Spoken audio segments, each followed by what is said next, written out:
है। और वो उनके अनुयायी क्या करते हैं, क्योंकि उनकी कोई योग्यता कोई शिक्षा तो है नहीं, वो मार्केट में जाते हैं, बाज़ार में जाते हैं और बाज़ार से वो ग्रंथ उठा लाते हैं, कुछ भी ग्रंथ जिसको सनातन धर्म प्रमाणिक नहीं मानता, हम लोग जिनको प्रमाणिक नहीं मानते वो पुस्तकें उठा करके लाते हैं। और उन पुस्तकों में जो मुग़ल काल से लेकर के अंग्रेज़ों के काल तक या कुछ स्वार्थी लोगों के द्वारा जो प्रक्षेप मिलावट की गई, उन्हीं मिलावट के शास्त्रों को वो लोगों के सामने रखते हैं, भोली भाली जनता के सामने रखते हैं। और वो दिखाते हैं कि देखो तुम्हारे शास्त्रों में क्या लिखा है। तुम्हारा श्री कृष्ण तो देखो गोपियों के साथ छेड़खानी करता था, रास रचाता था। तुम्हारे कृष्ण श्री राम को देखो, माता सीता को देखो। और उन किताबों को लेकर के वो लोगों को दिखाते, लोग भोले भाले हैं, समझते नहीं, और वो इन चीज़ों में फंस करके उसकी ओर जुड़ जाते हैं।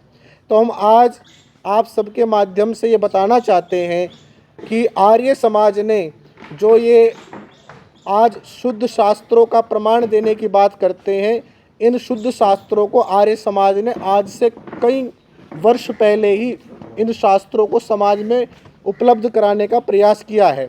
आर्य प्रकाशन, जिसके वेद और शास्त्रों को रामपाल के अनुयायी भी उठाकर प्रमाण देते हैं, उसी आर्य प्रकाशन से रामायण भी छपती है, उसी आर्य प्रकाशन से गीता भी छपती है, महाभारत भी छपती है। तो वो शुद्ध शास्त्र हैं। और आपके माध्यम से हम बताना चाहते हैं कि लोग उन शुद्ध शास्त्रों को पढ़ें, सीखें, और कोई समस्या हो तो हमारे बीच में विद्वान बैठे हुए हैं, इनसे वो सहयोग लें और शास्त्रों को समझने का प्रयास करें। लेकिन एक व्यक्ति जो संस्कृत तो दूर की बात, हिंदी की लाइन भी नहीं पढ़ सकता, देखो देश का कैसा दुर्भाग्य है कि वो लोगों को शास्त्र समझा रहा है। अभी कुछ समय पहले एक वीडियो उनकी देखी, वो कहते हैं कि जननी जने तो भक्त जन, या दाता या सूर, ना तो जननी बांझ रहे काहे गवावत नूर। बोले उसको शकार और सकार का नहीं पता, जिसको वो शूर जिसको कहना चाहिए था, शूर मतलब शूरवीर, उसको सूर कह रहा, सूर मतलब सुअर। तो बोले जननी जने तो सुअर जने, भाई सुअर जने, अब वो कैसे सुअर होते विद्या जैसे, वो लोग देख ही रहे हैं ये सारे किस प्रकार के अज्ञान को समाज में फैला रहे हैं। इसलिए जो विद्वान होता है, जो शास्त्रों को पढ़ता है, जैसे हमारे गुरुजी भी बैठे हुए हैं, वही तो सत्य शास्त्रों को लोगों तक बता सकते हैं। और ये बात करते हैं, स्वामी दयानंद पर आक्षेप लगाते हैं, ये हमारे ऋषियों पर आक्षेप लगाते हैं कि देखो उन्होंने शास्त्रों में क्या मिलावट की, उन्होंने क्या किया क्या नहीं किया। अरे भाई, पहले ऋषियों के पंक्ति में बैठने की योग्यता तो तुम बनाओ। तुम्हारी योग्यता क्या है, तुम्हारी क्या योग्यता है कि तुम शास्त्रों पर आक्षेप कर सकते हो। इसलिए इन पाखंडियों से, इन मूर्खों से आप सचेत रहें, ये कुछ भी नहीं जानते। और यदि जानते हो तो हम आर्य समाज के लोग बार बार, आज से नहीं काफ़ी लंबे समय से इसको शास्त्रार्थ की चुनौती देते आए, लेकिन ये भागता रहा, क्योंकि इसकी हिम्मत ही नहीं लोगों के सामने बैठने की। कई बार कह देता है वीडियो में भी कि आ जाओ आर्य समाज के लोग, आ जाओ शंकराचार्य, आ जाओ सनातन धर्म के मानने वाले लोगों, तुम्हारी धोती सी धो दूंगा। अरे तेरा धोती धोने का काम है तो धोती धोएगा, शास्त्र पढ़ने का काम थोड़ा ही है। अगर तूने धोती धोनी तो धो धोती, लेकिन शास्त्र पढ़ने की जब बात आती है और शास्त्रों के मर्म सिखाने की बात आती है, तो उसके लिए उपयुक्त स्थान केवल गुरुकुल है। और गुरुकुल में हमारे आचार्य जी और भी अन्य गुरुकुल हैं, विद्वान हैं, उन विद्वानों से संपर्क करें।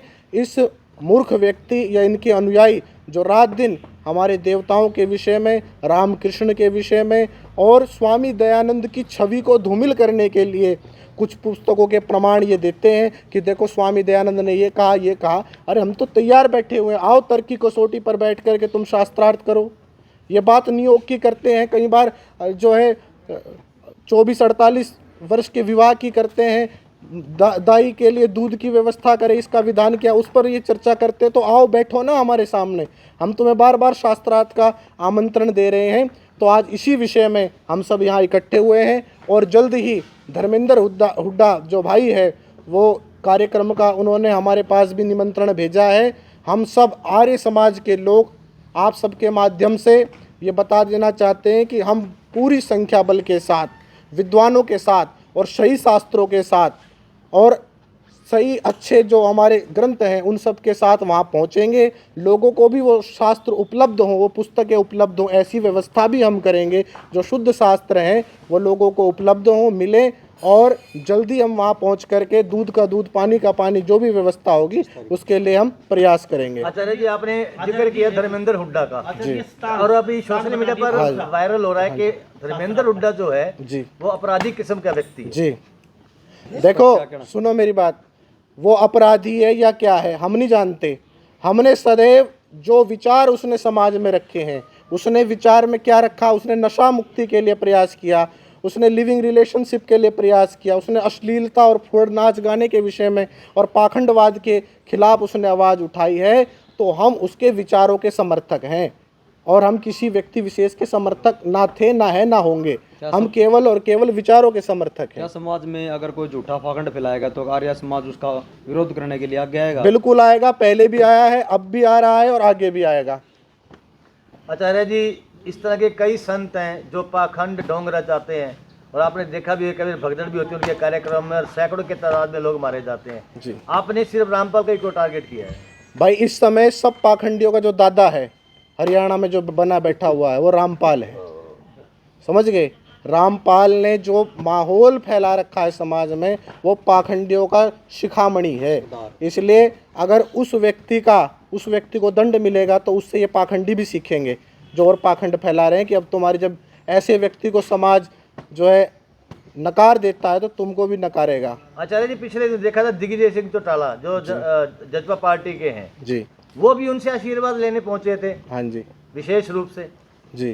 क्या कहना चाहोगे? देखो वो पहुँचे हैं, उनका राजनीतिक जो भी अपना लेन देन होगा उसके विषय में हम कोई ज़्यादा जानकारी हमें नहीं है। हमारे जो मुद्दे हैं, हम पाखंड विवाद और जो ये इसके द्वारा फैलाया जा रहा है उसके विषय में हम जानते हैं। वो क्या कर रहे हैं, किस रूप में कर रहे हैं, अपना निजी स्वार्थ है, निजी स्वार्थ के लिए वो जा रहे हैं, किस रूप में जा रहे हैं इस विषय में हम कुछ नहीं कहना चाहते। बातचीत नहीं हुई यहाँ पे। तमाम बीजेपी के नेता, तमाम कांग्रेस के नेता, सब पार्टियों के नेता नतमस्तक रामपाल जी के दरबार में आप देखते हैं। देखो ये बहुत दुर्भाग्य की बात है कि जो सरकार कहती थी हम जो राम को लाया है हम उसको लाएंगे, जो राम को लाने की बात करते थे, जो राम और कृष्ण के नाम पर आज सत्ता में काबिज हैं, वो लोग आज राम को और कृष्ण को गाली दी जा रही है वो सुनकर मौन बैठे, तो ये दुर्भाग्य है। कोई भी पार्टी हो, चाहे बीजेपी हो, चाहे कांग्रेस हो, चाहे अन्य कोई भी पार्टी हो, क्या तुम्हारे लिए सनातन धर्म से बड़ी तुम्हारी सत्ता हो गई है? क्या सनातन मूल्यों से बड़े तुम राज कर पाओगे? कब तक राज करोगे इस संसार में? एक दिन तो मृत्यु होगी, बड़े बड़े मर गए, तुम नहीं मरोगे। लेकिन सत्य का साथ दो। इस पाखंड, इस देशद्रोही और इस पाखंड रूपी आतंकवाद को जो समाज में स्थापित करने का प्रयास कर रहा है, इसके खिलाफ खड़े हो जाओ। हम सरकार को, हमने पहले भी ये विचार रखा था सरकार के सामने कि आप रामकृष्ण के नाम पर सत्ता में काबिज हो और राम के नाम पर आए हो, ये रात दिन राम को, कृष्ण को गाली दे रहा है, इस पर कठोर आप एक्शन लो, अन्यथा आगे आपकी सरकार दोबारा नहीं आएगी।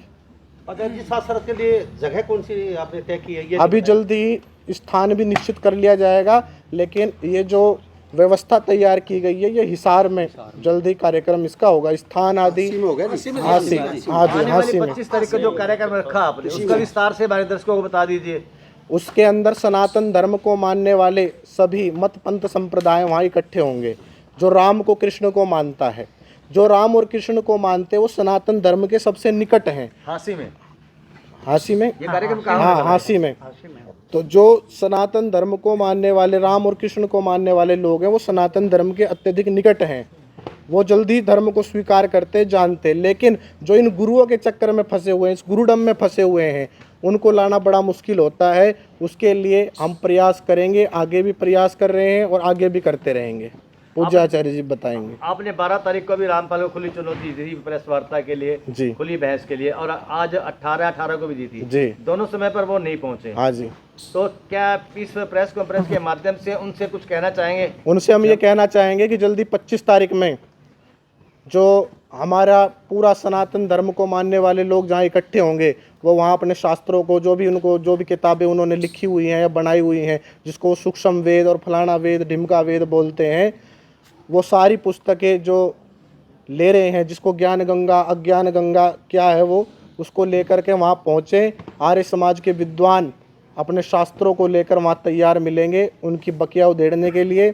इसलिए उनको फिर खुली चुनौती, अगर यहाँ आने से डरते हो तो वहाँ पहुँचो और वहाँ पहुँच करके आपको खुली चुनौती आर्य समाज देगा। अगर 25 तारीख को भी संत रामपाल वहां नहीं पहुंचते, जैसा हाँ कि जी, आपने उन्हें चुनौती दी है, अगर 25 तारीख को भी वो नहीं आते जी, आपके समक्ष, आपसे खुली बहस के लिए जैसे आप चुनौती दे रहे हैं उन्हें, अगर वो नहीं पहुंचते तो अगला कदम क्या रहने वाला अगला कदम तो जनता करेगी, हम क्या करेंगे?